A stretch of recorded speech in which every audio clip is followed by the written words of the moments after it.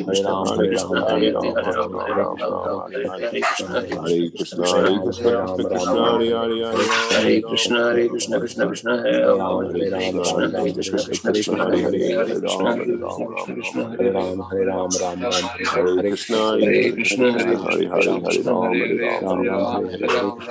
Hare Hare, Krishna, Krishna, Hare Hare Krishna, Krishna, Krishna Krishna Krishna, Krishna, Hare Hare Hare, Hare, Hare Hare Krishna, Ram, Hare Hare Krishna, Ram, Krishna Ram Ram, Krishna, Hare Hare Hare. Hare, Hare Ram, Ram Ram, Hare Hare Krishna, Krishna, Hare Hare Hare Krishna, Krishna, Krishna Krishna, Krishna, Hare Krishna, Hare Krishna, Hare Hare, Krishna Ram, Hare Krishna, Hare Ram, Hare Hare Hare, Ram, Ram Hare Hare Ram, Ram, Ram, Hare Hare Hare Hare, Hare.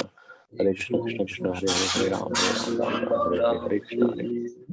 Hare Hare, Hare Hare Ram, Krishna, Hare Hare Ram, Krishna, Ram Ram, Krishna Hare Krishna, Hare. Hare Hare, Hare Ram, Hare Ram, Ram Ram, Hare Hare, Hare Krishna, Hare Krishna, Krishna Krishna, Hare Hare, Hare Ram, Hare Ram, Ram Ram, Hare Hare, Hare Krishna, Hare Krishna, Krishna Hare Hare, Hare Ram, Hare Ram, Ram Ram, Hare Hare, Hare Krishna, Hare Krishna, Krishna Krishna, Hare Hare, Hare Ram, Hare Ram, Ram Ram, Hare Hare, Hare Krishna, Krishna Krishna, Hare Hare, Hare Ram, Hare Ram, Ram Ram, Hare हरे कृष्णा।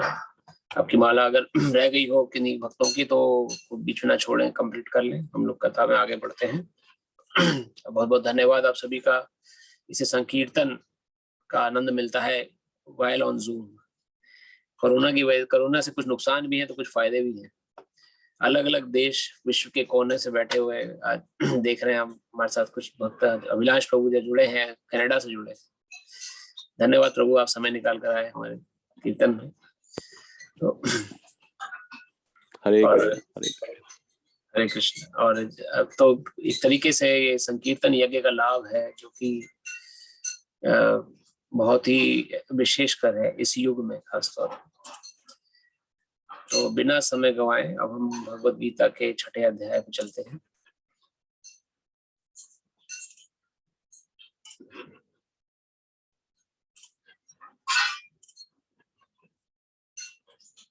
हरे कृष्ण हरे कृष्ण कृष्ण कृष्ण हरे हरे। सभी को मेरी screen दिख रही है? जी yes हाँ। प्रभु।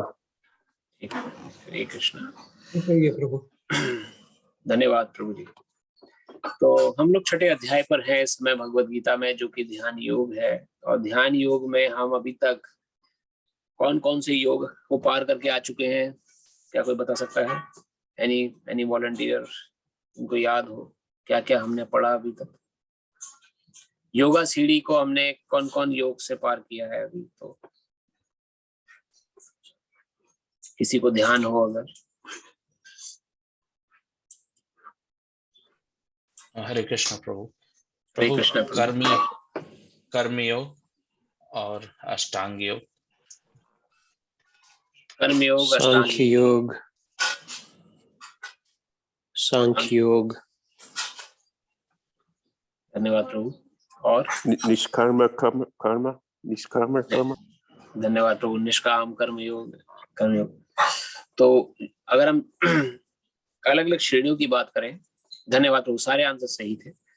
तो second chapter में भगवान ने अर्जुन को द्वंद्व हुआ फर्स्ट चैप्टर में कि मैं क्या करूँ, मेरे सामने रिस्पॉन्सिबिलिटी है, लेकिन उस रिस्पॉन्सिबिलिटी को पूरा करने के लिए मेरा माइंड मेरा साथ नहीं दे रहा है। तो अर्जुन को ऐसा फील हो रहा था कि सब मेरे अपने हैं, उनको मैं कैसे फील करूँ, तो मैं यहाँ से छोड़ छाड़ के चला जाता हूँ। तो भगवान ने कहा अर्जुन को कि तुम छोड़ के चले तो जाओ, लेकिन यहाँ तुम्हें कोई ज्ञानी ध्यानी नहीं कहेगा, तुम्हें कहेगा कि तुम तो भाग गए, भगोड़ा कहेगा तुम, और हंसी उड़ाएगा तुम्हारे ऊपर कि तुम रिस्पॉन्सिबिलिटी उठाने लायक ही नहीं थे। तो इसलिए अर्जुन को भगवान कहते हैं कि तुम सकाम कर्म, तुम विद्वत्तापूर्ण बात करते हुए भी मूर्खों की तरह आचरण कर रहे हैं। तो वहां भगवान ने सबसे पहले अर्जुन को सकाम कर्म और निष्काम कर्म के बीच का अंतर सबसे पहले बताया, जो कि सेकंड चैप्टर और थर्ड चैप्टर से। सेकंड चैप्टर में अर्जुन को सबसे पहले भगवान ने उसके असल अस्तित्व के बारे में ज्ञान कराया कि वास्तव में हमारा स्वरूप क्या है। हम सभी आत्मा हैं, जीव हैं, किसी भी संसार की परिस्थिति से हमें लेना देना नहीं, मोटे दृष्टि से देखा जाएगा। लेकिन फिर भी हम एंटेंगल रहते हैं। क्यों? क्योंकि हम अपने स्वरूप को भूले बैठे। हम सोचते हैं शरीर मेरा है, इस शरीर से संबंधी मेरे हैं, शरीर से रूपी घर मेरा है, समाज मेरा है, देश मेरा है, इसके बाहर जो भी है वो मेरा नहीं। तो ऐसी मानसिकता अलग अलग श्रेणी में फिर विभाजित होती है। उनमें से जब अपना मैं और मेरा, तू और तेरा की भावना में गुरु महाराज जी वर्णन करते हैं, मैं और मेरा, तू और तेरा है माया का फेरा। तो ये जो भावना है कि मेरा है वो तेरा है, या ये मैं खाली इसी की प्रोटेक्शन करूंगा, मुझे दूसरे से कोई मतलब ही नहीं, मुझे पड़ोसी से मतलब ही नहीं क्या चल रहा है उसके जीवन में, अब मेरा जीवन सुखी रहे बस। ये इतनी घनिष्ठतम होती जाती है कि फिर हम दूसरे लोगों का अहित करने लगते हैं, और जरा सा भी हमारे मन में ख्याल नहीं आता कि हम क्यों उनको बुरा भला उनके साथ बुराई कर रहे हैं।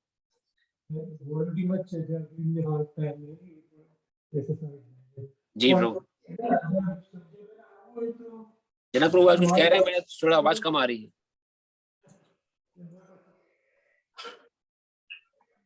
खैर, तो ये जो भावना है, ये भावना इतनी निकृष्टतम हो जाती है कि जीव हत्या भी हमें फिर बुराई नहीं लगती। किस प्रकार से व्यक्ति जो है वो दूसरे लोगों का अहित करता है, वो अभी हमारे सामने आ रहा है। सामने देखिए, अभी तो कोरोना से बचे ही थे, थोड़ा मौसम सुधरने लगा था, तो अब देखने में आ रहा है कि किस प्रकार से रशिया ने यूक्रेन पर अटैक कर दिया, और पीछे कारण क्या है वो हम सभी जानते हैं। इतने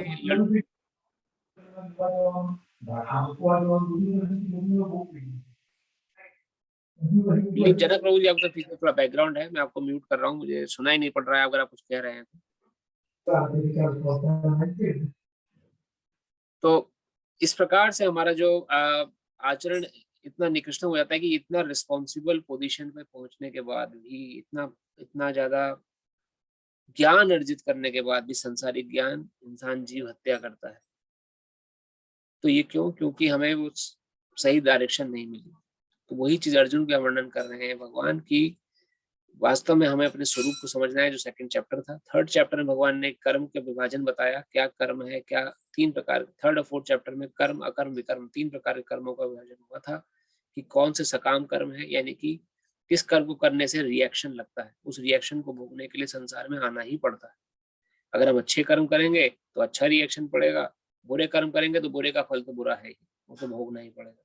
तो अच्छे कर्म भी कर रहे हैं, यानी कि किसी की सेवा कर रहे हैं, किसी को दान दक्षिणा दे रहे हैं, ओल्ड एज होम्स खोल रहे हैं, तो उसका भी रिएक्शन साथ साथ बनता जा रहा है, क्योंकि उसके पीछे हेतु हमारा है। हम अपने को सुखी करना चाहते हैं अच्छा काम करके। सटल रूप में डिजायर है हमारे अंदर कि लोग मेरा गुणगान करें, लोग मेरा यशोगान करें। तो इनमें भी 2 प्रकार के व्यक्ति कहे गए। सकाम कर्मी तो वह होता है जो हेतु से काम कर रहा है किसी। इसके बाद इससे ऊपर जो व्यक्ति है वो निष्काम कर्मयोगी है। निष्काम कर्मयोगी वह व्यक्ति है जिसको कुछ हेतु नहीं है, कुछ चाहता नहीं है वो, पर सटल रूप में अपना यशोगान, अपना नाम चाहता है, कीर्ति फैलाना।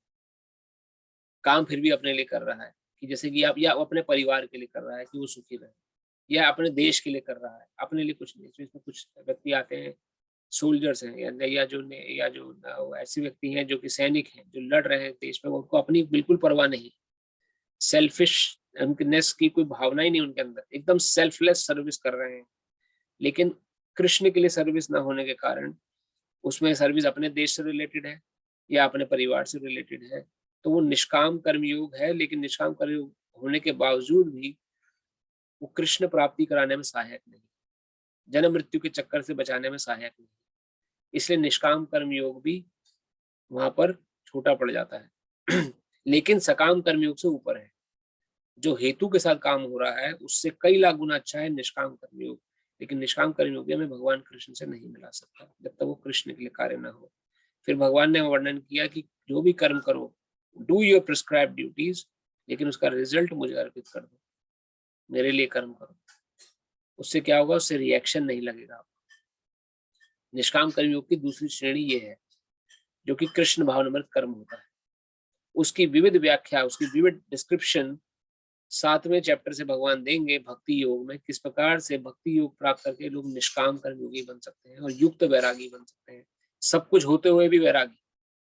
अच्छा बड़ा घर है, 2-2 गाड़ियां हैं, खूब बैंक बैलेंस भी अच्छा है मेरे पास, लेकिन मैं वैरागी हूँ, मुझे अटैचमेंट नहीं है उनसे। तो वो कला भगवत गीता हमें सिखा रही है। जब तक हमारे पास बैंक बैलेंस है, मकान है, परिवार अच्छा है, बच्चे अच्छे से पढ़ लिख गए हैं और खूब हमारे पास ऑपुलेंसेस हैं, उन ऑपुलेंसेस से मुझे अगर अटैचमेंट हो गई है तो वो मेरे दुख का कारण बनेगा। उन चीजों से अटैचमेंट ना हो, उसके लिए भगवान ने हमें भगवत गीता का ज्ञान दिया है। तो वो कला हमें सीखनी है। धीरे धीरे फिर भगवान ने आगे ध्यान योग के बारे में थोड़ा सा वर्णन किया। ध्यान योग में उस व्यक्ति के बारे में विश्लेषण किया गया जो कि ब्रह्म ज्ञान को अर्पित करना चाहता है, ब्रह्म ज्योति में को प्राप्त करना चाहता है, ध्यान लगाता है भगवान पर और ज्ञान अर्जित करने का प्रयास करता है। वो व्यक्ति ब्रह्म ज्योति में लीन हो सकता है या हो जाता है, उसकी भी मुक्ति हो जाती है। लेकिन वो मुक्ति में भी संतुष्टि नहीं है, क्योंकि ब्रह्म ज्योति में प्रवेश नहीं कर पाएंगे, ये भय कर उसके मन में लगा रहता है। लेकिन जब वो ब्रह्म ज्योति में प्रवेश करने लायक हो जाता है, उसके बाद भी उसको वहां पे संतुष्टि प्राप्त नहीं होती है। तो इसका वर्णन हमने किया था कि क्यों नहीं हो पाती है। क्या कोई बताना चाहेगा? एक ब्रह्म ज्योति प्राप्त व्यक्ति को भी संतुष्टि क्यों नहीं मिलती?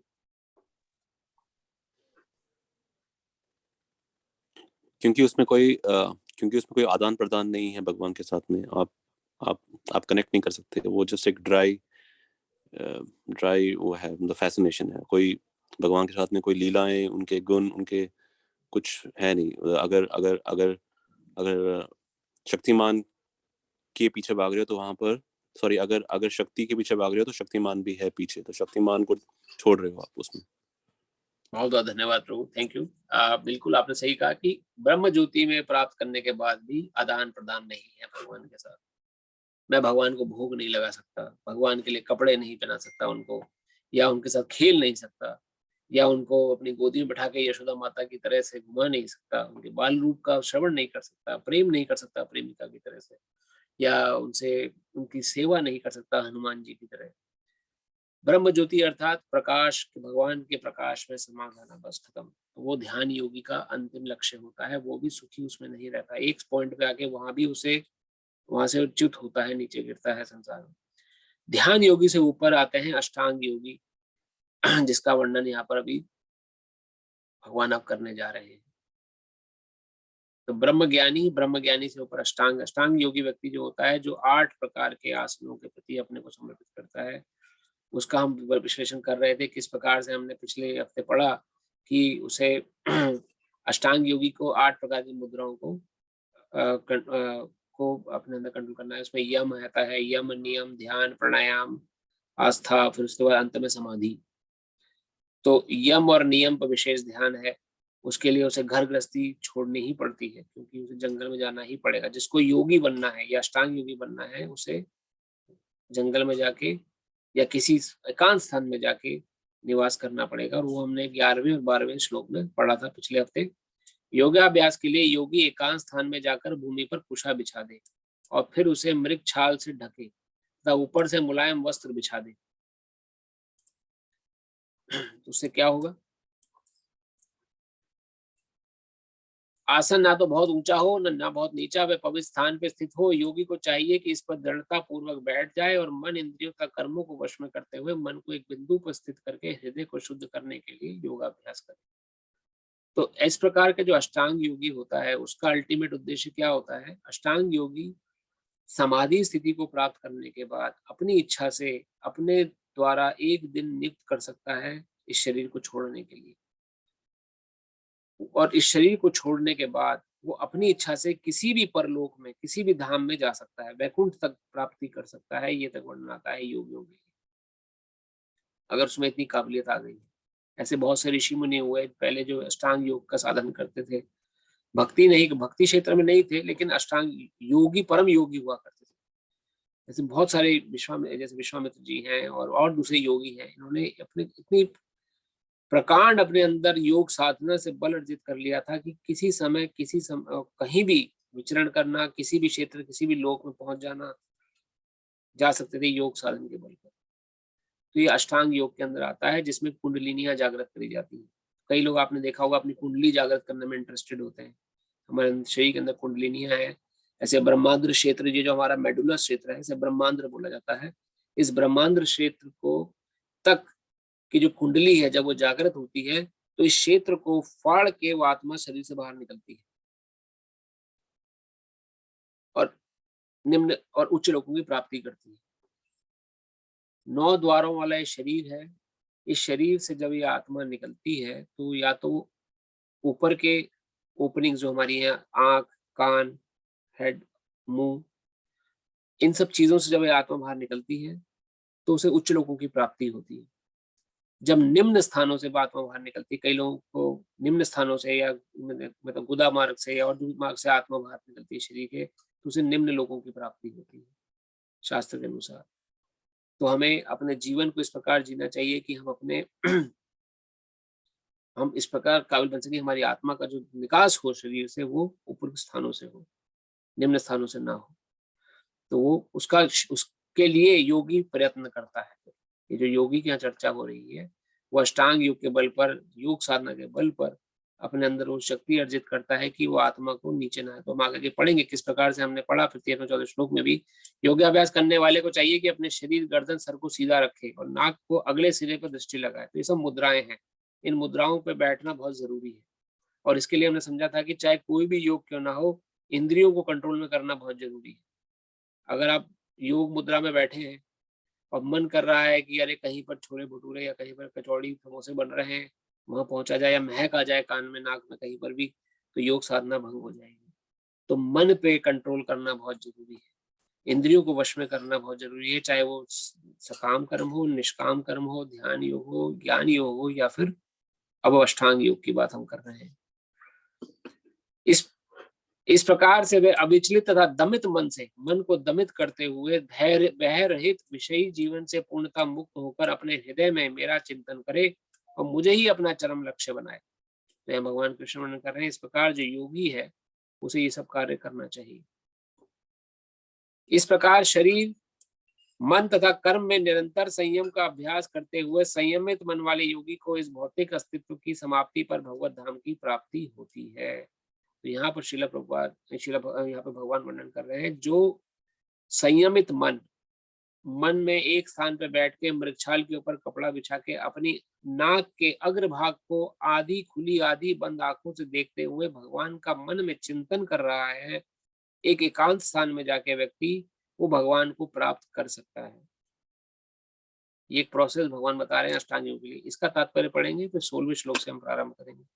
तात्पर्य श्रीला प्रभुपाद वर्णन करते हैं, अब योगाभ्यास के चरम लक्ष्य का स्पष्टीकरण किया जा रहा है। चरम लक्ष्य क्या है? भगवान की प्राप्ति। योगाभ्यास किसी भौतिक सुविधा की प्राप्ति के लिए नहीं किया जाता। इसका उद्देश्य तो भौतिक संसार से विरक्ति प्राप्त करना है। जो कोई इसके द्वारा स्वास्थ्य लाभ चाहता है या भौतिक सिद्धि प्राप्त करने का इच्छुक होता है, वह भगवत गीता के अनुसार योगी नहीं है। ना ही भौतिक अस्तित्व की समाप्ति का अर्थ शून्य में प्रवेश है, क्योंकि यह कपोल कल्पना है। भगवान की सृष्टि में कहीं भी शून्य नहीं है। उल्टे भौतिक अस्तित्व की समाप्ति से मनुष्य भगवत धाम में प्रवेश करता है। भगवत गीता में भगवत धाम का भी स्पष्टीकरण किया गया है। यह वह स्थान है जहाँ न सूर्य है, सूर्य की आवश्यकता है, न चांद न बिजली की। आध्यात्मिक राज्य के सारे लोग इसी प्रकार से स्वतः प्रकाशित होते हैं, जिस प्रकार सूर्य द्वारा यह भौतिक आकाश। वैसे तो भगवत धाम सर्वत्र है, किंतु चिन्मय व्योम तथा उसके लोगों को ही परम धाम कहा जाता है। एक पूर्ण योगी जिसे भगवान कृष्ण का पूर्ण ज्ञान है, जैसा कि यहाँ भगवान ने स्वयं कहा है, मच्चित मत्परः मत्स्थानम, वास्तविक शांति प्राप्त कर सकता है और अंततो गत्वा कृष्ण लोक या गोलोक वृंदावन को प्राप्त होता है। ब्रह्म संहिता के 5वें अध्याय के 37 श्लोक स्पष्ट लेख है, गोलोका एवं निवसत्यखिलात्म भूतः। यद्यपि भगवान सदैव अपने धाम में निवास करते हैं, जिसे गोलोक कहते हैं, तो भी अपनी पराध्यात्मिक शक्तियों के कारण सर्वव्यापी ब्रह्म तथा अंतर्यामी परमात्मा है। कोई भी कृष्ण तथा विष्णु रूप में उनके पूर्ण विस्तार को सही सही जाने बिना वैकुंठ में या भगवान के नित्य धाम में प्रवेश नहीं कर सकता। अतः कृष्ण भावना भावित व्यक्ति ही पूर्ण योगी है, क्योंकि उसका मन सदैव कृष्ण के कार्यकलापों में तल्लीन रहता है। सवै मनः कृष्ण पदारविंदहु। वेदों में श्वेताश्वोपनिषद में भी हम पाते हैं, तमेव विदित्वाति मृत्युमेति। केवल भगवान कृष्ण को जानने पर जन्म तथा मृत्यु के पथ को जीता जा सकता है। दूसरे शब्दों में योग की पूर्णता संसार से मुक्ति प्राप्त करने में है, इंद्रजाल तथा व्यायाम के कर्तव्यों द्वारा जनता को मूर्ख बनाने में नहीं। तो दो मार्ग हैं यहाँ पर, आप मान के चले आप, जो भगवान प्राप्त करते हैं। ज्ञान योग तक, ब्रह्म ज्योति तक तो भगवान की प्राप्ति नहीं होने वाली। भगवान की प्राप्ति, भगवान से फेस टू फेस बात करना दो तरीके से संभव है। एक तरीका तो यहाँ बताया गया, भगवान बता रहे हैं किस प्रकार से मन को संयम करें, संयमित मन से जंगल में जाएं और वहां पर मृगछाल बिछा के बैठें और तपस्या करें, ये योग साधन के बल पर। और दूसरा मार्ग हम पढ़ेंगे आगे, भगवान बता रहे हैं, जो कि कृष्ण भाव में भावित होना, जिसकी झलक श्रीला प्रभुपाद ने यहाँ पर अपने श्लोक में दी है कि जो व्यक्ति कृष्ण भावना भावित है उसको जंगल जाने की आवश्यकता नहीं है, उसको घर बार छोड़ने की आवश्यकता नहीं। वो घर में ही रह के कृष्ण को सेंटर में बिठा के सारे कर्म करना सीखे। उस व्यक्ति को कृष्ण भावना भावित व्यक्ति कहा जाता है। कृष्ण को अपनी भावनाओं में बसा के जो जीवन जी रहा है, उस व्यक्ति को किसी प्रकार से घर बार छोड़ने की आवश्यकता नहीं, क्योंकि घर बार को अपना समझता ही नहीं, वो कृष्ण की प्रॉपर्टी समझता है। सब कुछ उसके पास जो है वो कृष्ण का है, उसके परिवार वाले कृष्ण के हैं, उसका घर कृष्ण का है, उसका प्रॉपर्टी कृष्ण की है। उनको छोड़ना, उनको अपने साथ बना के चलना उसके अधिकार में नहीं है, वो सिर्फ कृष्ण के हाथ में। ऐसा मान के जीवन जीता है वह व्यक्ति कृष्ण भावना भावित व्यक्ति है। और उस व्यक्ति के लिए क्या वर्णन हो रहा है? कोई भी कृष्ण का विष्णु रूप में उनके विस्तार सही से जाने बिना वैकुंठ में नित्य प्रवेश नहीं कर सकता है। अतः कृष्ण भावना भावित व्यक्ति ही पूर्ण योगी है, क्योंकि उसका मन सदैव कृष्ण के कार्यकलापों में तल्लीन रहता है। एक बार कोई योगी का मन में आ सकता है कि मैं धाम में जाऊं, मेरा उद्देश्य धाम है, मोक्ष प्राप्त करना है, मुक्ति प्राप्त करना है, लेकिन कृष्ण भावना भावित व्यक्ति के मन में तो मोक्ष की भी अभिलाषा नहीं होती, वो तो मुक्ति भी नहीं चाहता है, वो चाहता है सिर्फ कृष्ण की सेवा करना। रीन के प्रकार मैं कैसे भी कृष्ण की सेवा कर सकूं, उनकी सेवा में लग सकूं, मुझे चाहे भगवान 10 बार मृत्यु लोक में भेज दें या 20 बार भेज दें या हजारों बार भेजते रहे, हर बार मैं भगवान कृष्ण से उनकी सेवा के लिए वर मांगता हूँ। ये भगवान से प्रार्थना करता है कृष्ण भावनाभक्ति, उसका उद्देश्य कृष्ण की संतुष्टि है। और ये तथ्य आगे भगवान स्पष्ट करेंगे। और 16वें श्लोक में भी भगवान ने, हम इस श्लोक को पढ़ चुके थे, इसको मैं तत्काली अर्थ पढ़ लेते हैं, जहाँ भगवान ने वर्णन किया था, हे अर्जुन, जो अधिक खाता है या बहुत कम खाता है, जो अधिक सोता है अर्थात जो पर्याप्त नहीं सोता, उसके योगी बनने की कोई संभावना नहीं। तो योगियों को बड़े नियमित जीवन जीना आवश्यक है। कृष्ण भावना भावित व्यक्ति के लिए ये अनिवार्य लागू नहीं होता, लेकिन जो योग साधन कर रहा है, जो योग के बल पर अपना भगवान को प्राप्त करने का प्रयास कर रहा है, उसके लिए सारे यम नियम है कि ना वो अधिक खाए, ना कम खाए, नियमित रूप से खाए, ना वो अधिक सोए ना कम सोए, नियमित रूप से जितना जरूरी है आत्मा और शरीर को साथ रखने के लिए उतनी निद्रा स्वीकार करें। लेकिन कृष्ण भावना भावित व्यक्ति पर यह लागू नहीं होता। क्यों? क्योंकि उसको स्वतः ही उसकी जो इंद्रियां हैं, ये रूल क्यों है, ये यम क्यों है, यम और नियम, जिससे कि उसकी इंद्रियां कंट्रोल में आ जाए। अधिक खाएगा तो अधिक खाने की प्रवृत्ति बढ़ जाएगी, अधिक खाने से अधिक नींद आती है, तो योग कहाँ से हो पाएगा? इसलिए नियमित रूप से हमें खाना है। लेकिन जो भक्त होता है, कृष्ण भक्त, वो वही खाता है जो कृष्ण को अर्पित है, और कृष्ण को अर्पित करके जब वो खाना खा रहा है तो कृष्ण प्रसाद है, तो वैसे ही मुक्त हो चुका है उस कृष्ण प्रसाद को खाने से। तो कृष्ण प्रसाद को अर्पित करके भगवान को खाने से किसी प्रकार का दोष नहीं लगता, और वह व्यक्ति बचा भी रहता है किसी प्रकार के दोष को अपने अंदर धारण करने के लिए। लेकिन जो योगी व्यक्ति है, अगर वो कृष्ण को अर्पित करके भोजन नहीं खा रहा है, तो उसे बहुत सारी बातें ध्यान देने वाली है। ऐसी कोई चीज ना खाए जो कि मन को विचलित कर दे। ज्यादा तीखे सामान नहीं खाने, मिर्ची सामान या चटपटे सामान नहीं खाना, या बहुत ही साधारण भोजन अर्पित करना है, कम खाना है, जिससे नींद भी ना आए। तो यहाँ उसका वर्णन हुआ है। इसके अंत में प्रभुपाद ने इनका यहाँ पे वर्णन किया था। तो कृष्णवान भक्ति के लिए श्रील प्रभुपाद वर्णन करते हैं, कृष्णवान व्यक्ति कभी भी ऐसा भोजन नहीं करता जो इससे पूर्व कृष्ण को अर्पित ना किया गया हो।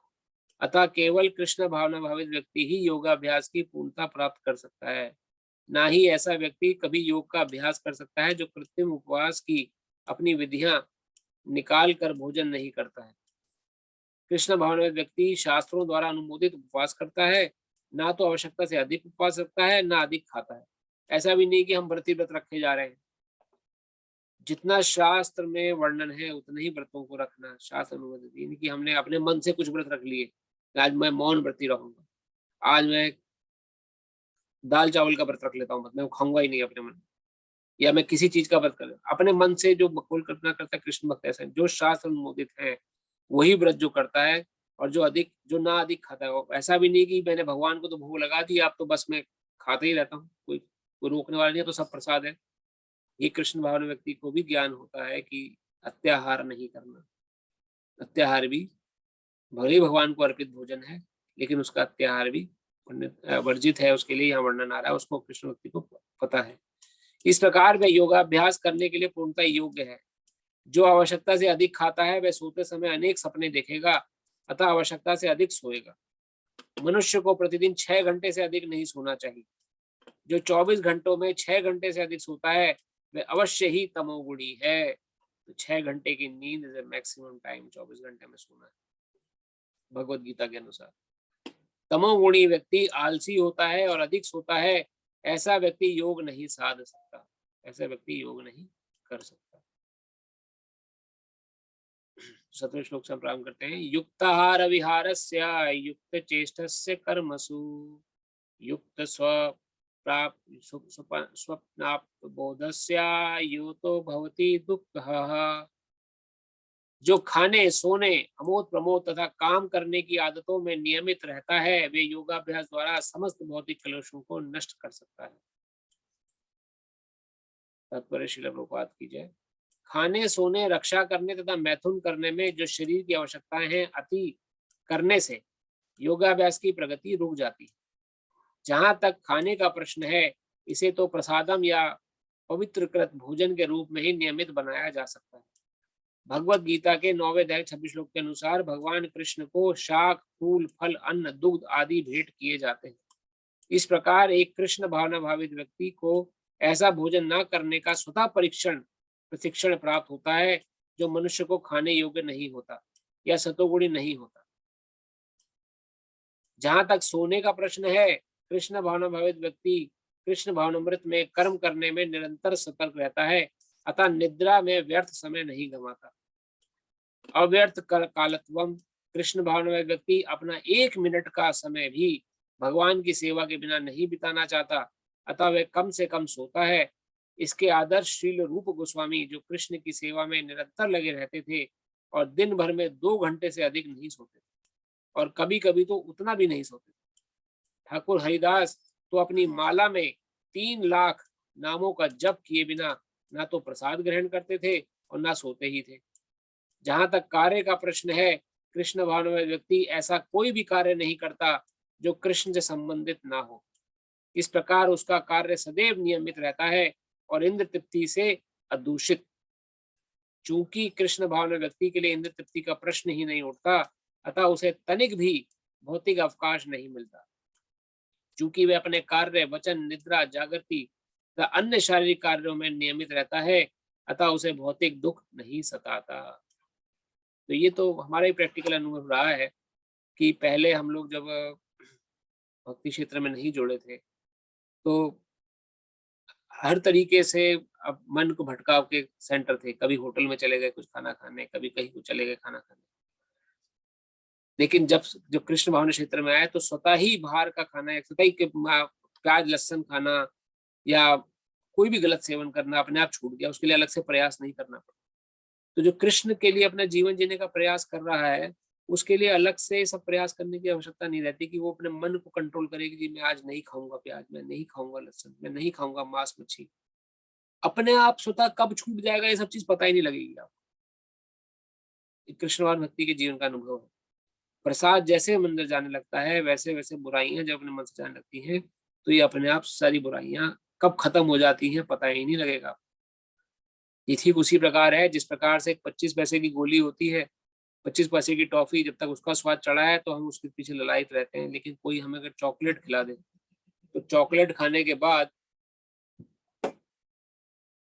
25 पैसे की गोली का स्वाद अपने आप कब छूट जाता है पता ही नहीं लगता। अलग से छोड़ने का प्रयास नहीं करना पड़ेगा हमें। ठीक उसी प्रकार से भगवान की भक्ति इतनी शुद्ध है कि इसको इसको जो हम कृष्ण भावना भावित जीवन जीने का प्रयास करते हैं, अपनी भावनाओं में कृष्ण को बसाते हैं और उन्हीं के लिए कार्य करते हैं, उन्हीं के लिए भोजन पकाते हैं, उन्हीं के लिए शाक सब्जी काटते हैं, उन्हीं के लिए सारा प्रयास अपने दिन भर के शेड्यूल में कृष्ण को बिठा देते हैं लाके, तो कब 24 घंटे बीत जाते हैं पता ही नहीं लगता है उस चीज का। तब नींद भी 6 घंटे की, अभी लगता है 6 घंटे ज्यादा नहीं सोना चाहिए, नहीं सो पाएंगे तो क्या होगा, लेकिन 6 घंटे भी बहुत ज्यादा लगते हैं। जैसे यहाँ पे भक्तों का वर्णन आ रहा है, श्री रूप गोस्वामी खाली 2 घंटा सोते थे क्योंकि पूरे दिन कृष्ण के लिए कार्य कर रहे हैं, कुछ ना कुछ, कभी पुस्तक लिख रहे हैं, कभी भक्तों को प्रचार कर रहे हैं, कभी मंदिर में भोजन बनाने जा रहे हैं, कभी कुछ सेवा से अपने को युक्त करके जो व्यक्ति चलता है भगवान की, उसको बुरे काम करने का या गलत काम करने का या मन के अनुसार काम करने का समय ही नहीं मिलता। इसलिए वो योगी अपनी स्थिति में पहले से ही रहता है और इस स्थिति में पहुंचने के लिए एक योगी को अलग प्रयास करने पड़ते हैं। उसको जंगल जाना पड़ता है, उसको मन को दबा के दमित करके रखना पड़ता है, उसको आंखें आदि खुली रख के नाक के अग्रभाग को देखना पड़ता है, उसको मृगछाल पे बैठना पड़ता है, तब जाके उसका मन कहीं जब कंट्रोल होता है तब वो समाधि स्थिति की तरफ आगे बढ़ता है। लेकिन कृष्ण भावनामय व्यक्ति को ये सब चीजें ऑटोमेटिकली बाय डिफॉल्ट मिलती चली जाती हैं क्योंकि वो अपने लिए तो कुछ कर ही नहीं रहा है, वो सब कुछ कृष्ण के लिए कर रहा है, तो पहले ही योगी अवस्था को प्राप्त है। तो इस चीज को समझना बहुत आवश्यक है, तब जाके हम कृष्ण भावनामृत के प्रति अपने जीवन में अग्रसर बढ़ पाएंगे। एक श्लोक और लेते हैं हम आज, उसके बाद हम प्रश्न लेंगे, आपको हम लोग प्रश्न होगा। यदा विनीयतां चित्तमात्मा ये वातस्थिते निस्पृहा सर्व कामेभ्यो युक्तिच्युते तदा। जब योगी योगाभ्यास द्वारा अपने मानसिक कार्यकलापों को वश में कर लेता है और अध्यात्म में स्थित हो जाता है और अर्थात समस्त भौतिक इच्छाओं से रहित हो जाता है, तब वह योग में सुस्थिर रहता है।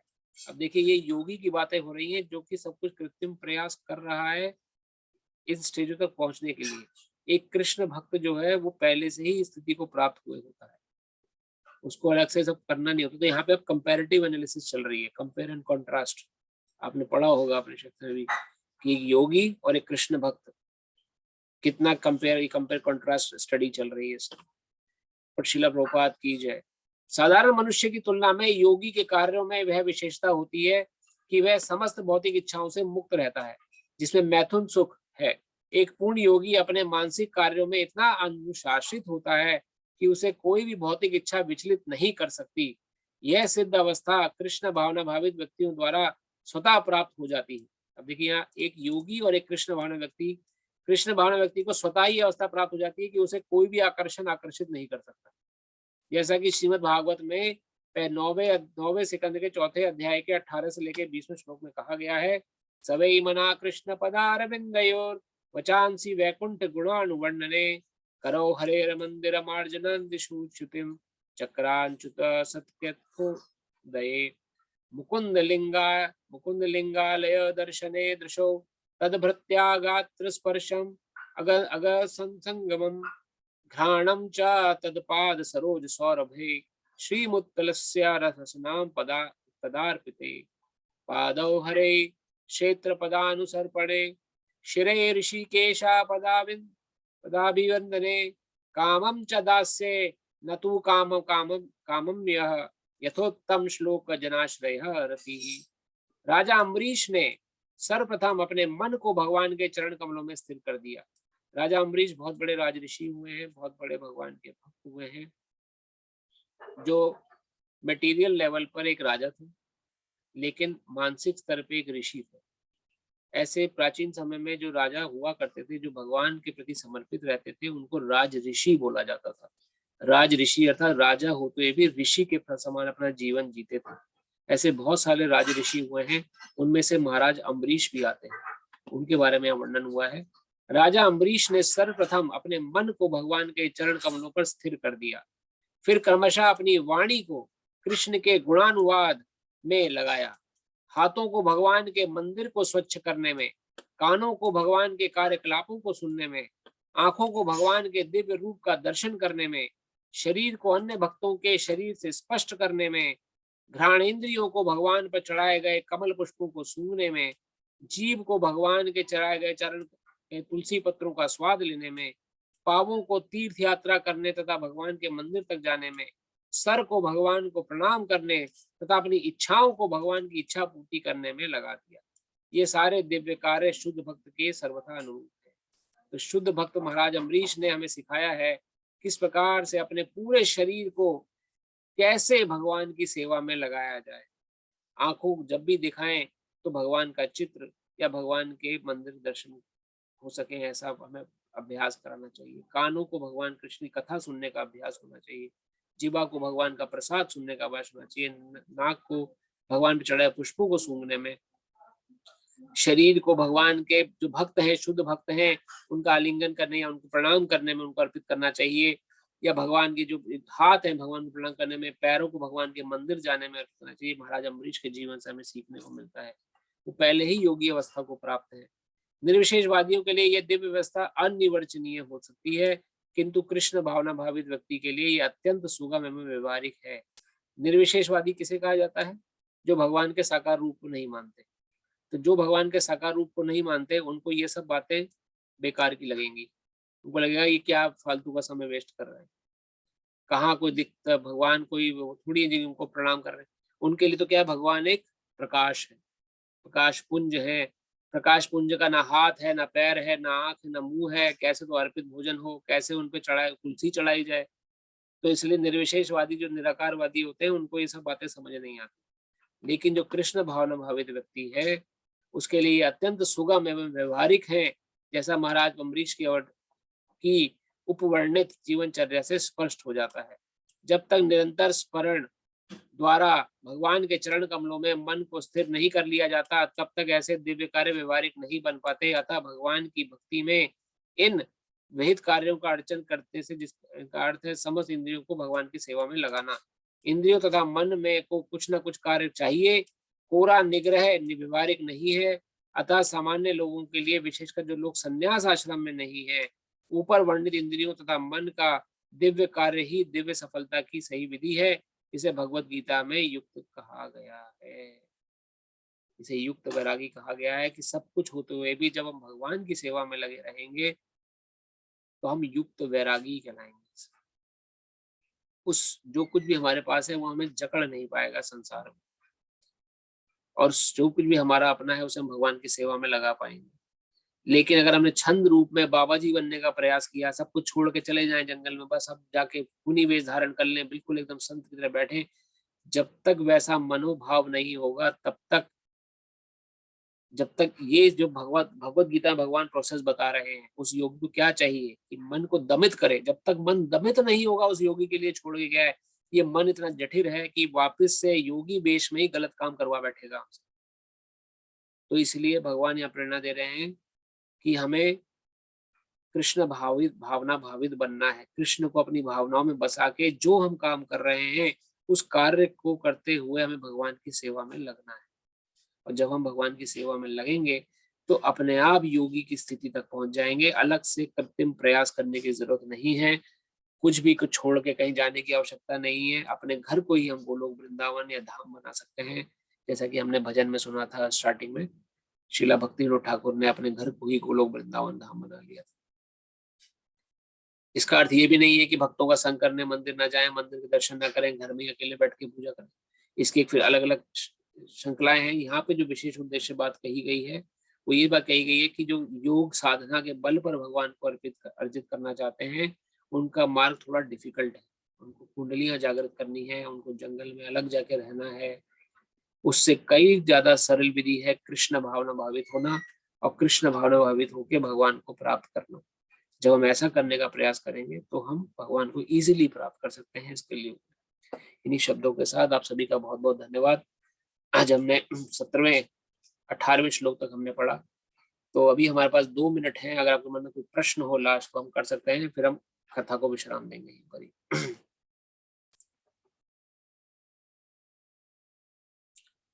किसी के मन में कोई प्रश्न हो, कोई शंका हो आज की कथा से रिलेटेड, या कोई और प्रश्न हो जो आज कथा से रिलेटेड नहीं है, तो आप प्रश्न कर सकते हैं।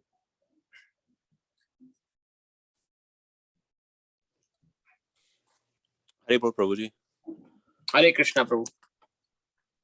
हरे कृष्णा।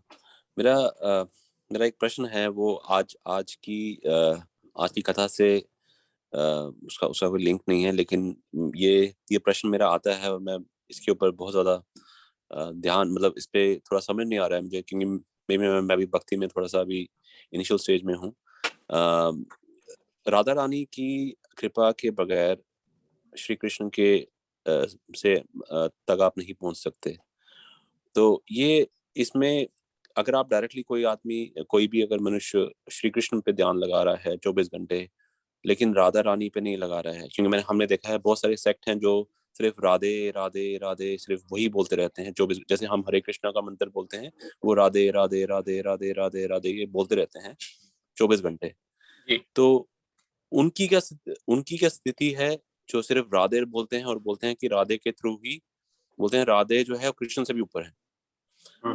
वो उन भक्तों के बारे में आप क्या बोलेंगे, और जो सिर्फ कृष्ण के लीलाएं और कृष्ण के ऊपर ही ध्यान लगाते हैं, उनके ऊपर क्या इसमें भेद क्या है? भेद कुछ नहीं है प्रभु। राधा रानी की भक्ति कृष्ण भक्ति से भी ऊपर सर्वोपरि है। हालांकि देखिए, सबसे पहले तो हमें समझना है कि ये भक्ति क्षेत्र है, तो भक्ति क्षेत्र में भगवान ने राधा रानी को सर्वोपरि स्थान प्रदान किया है, और उनका स्थान है भी सर्वोपरि।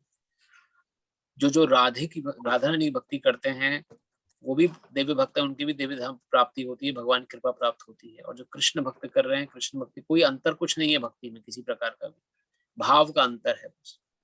कोई राधा रानी की टीम में रह के भक्ति करना चाहता है, कोई कृष्ण की टीम में रह के भक्ति करना चाहता है। तो वास्तव में राधा रानी ही कृष्ण का ही अवतार है, कृष्ण का ही विस्तार है एक प्रकार से। तो भगवान की जो और भगवान कृष्ण आदि पुरुष हैं, गोविंदम आदि पुरुष हैं, उनसे दो विस्तार हुए सर्वप्रमुख। एक तो सबसे पहले हुए राधा जो उनके दाएं अंग से दाऊ बलराम जी, उनको संकर्षण अनिरुद्ध वर्णन करते हैं, जो और भगवान ने अपने ही रूप में अपना एक अलग रूप प्रकट किया, जो कि बलराम के रूप में हम जानते हैं, जो लक्ष्मण जी के रूप में जिन्होंने भगवान राम की सेवा करी, या बलराम जी के रूप में भगवान कृष्ण लीला में आए। तो वो उनका जो प्रकटे हुआ वो कृष्ण ही है, लेकिन उनका मूड जो है, उनका जो भाव है भगवान के प्रति, वो सेवा भाव। भगवान है लेकिन सेवा के भाव से प्रकट हुए। तो यहाँ भाव का अलग अलग आदान प्रदान होता है। जब हम भाव स्टेज पर आएंगे, जैसे कि सबसे पहली स्टेज क्या है, श्रद्धा। अभी तो हम श्रद्धा लेवल पे स्ट्रगल कर रहे हैं। तो श्रद्धा के बाद साधु संग के बाद भजन क्रिया के बाद अनर्थ निवृत्ति के बाद निष्ठा। ये 5 स्टेज पर आने के बाद निष्ठा स्टेज पर जब हम पहुंचते हैं, जब कब पहुंच पाते हैं, जब हमारी अनर्थ निवृत्ति होती है, जब मन बुराइयां निकल जाती है, मन से सब कोई बुराई है ही नहीं मन में, ईर्ष्या तक नहीं, सबसे आखिरी में निकलती है। तो निष्ठा स्टेज पे पहुंचने के बाद जो आगे की 5 स्टेज और है, उनका वर्णन यहाँ हुआ है। रुचि, आसक्ति, भाव, प्रेम, 4 स्टेज। रुचि, आसक्ति, भाव। जो भाव वाली स्टेज जो है, उसमें भी 5 अलग भाग हैं, 5 प्रकार भाव, जो वात्सल्य भाव, और किसी का साख्य भाव, किसी का शांत भाव, किसी का दास्य भाव, और किसी का माधुर्य भाव। तो माधुर्य भाव जो है, एक युगल प्रेमी का जो भाव है, वो राधा रानी का भाव है। उसको समझने के लिए कुछ स्टेज तक पहुंचना बहुत जरूरी है। जो भाव स्टेज का उसमें भी 5 माधुर्य भाव की जो पराकाष्ठा है, उसकी जो स्वामिनी है वो राधा रानी। तो जो माधुर्य प्रेमी, माधुर्य भावी व्यक्ति हैं, जो माधुर्य प्रेम के पश्चिम भगवान को का जो भजन पूजन कर रहे हैं, उनकी अधिष्ठात्री देवी राधा रानी है। उनको वो राधा रानी की शरण में लेते हैं, लेकिन स्तुति कृष्ण के लिए कर रहे हैं। लेकिन राधा रानी के संग में आके राधा रानी कृपा से कृष्ण की प्राप्ति होगी, कृष्ण कृपा से राधा रानी की प्राप्ति, ये भाव रख के वो भजन साधन करते हैं। वो किसी प्रकार से भी शांत भाव वाले व्यक्ति या दास्य भाव वाले व्यक्ति या उनसे उच्च कोटि के या निम्न कोटि के नहीं समझ जाते। हालांकि भावों में भी फिर श्रृंखलाएं हैं, और लेकिन उस स्थिति को हमें पहुंचने के लिए, वो ज्ञान लेने के लिए हमें ये स्टेप्स, जो कि मैंडेटरी स्टेप्स हैं भक्ति के, कि निष्ठा तक पहुंचना बहुत जरूरी है। हमारी जो भजन साधन में निष्ठा है, वो है कि नहीं है।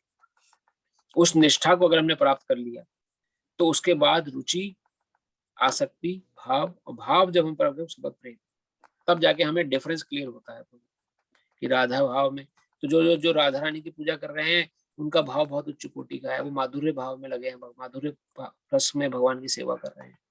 जो कृष्ण की पूजा में लगे हैं, उनका रस, उनका भाव अलग है। कोई शांत भाव में है, कोई मित्र भाव में है, कोई सखा भाव में, कोई वात्सल्य भाव में है, कोई भगवान पुत्र रूप में कर रहा है। तो अलग अलग भाव का वहां पे डिफरेंस आता है। गोल एक ही है सबका, कृष्ण प्रेम।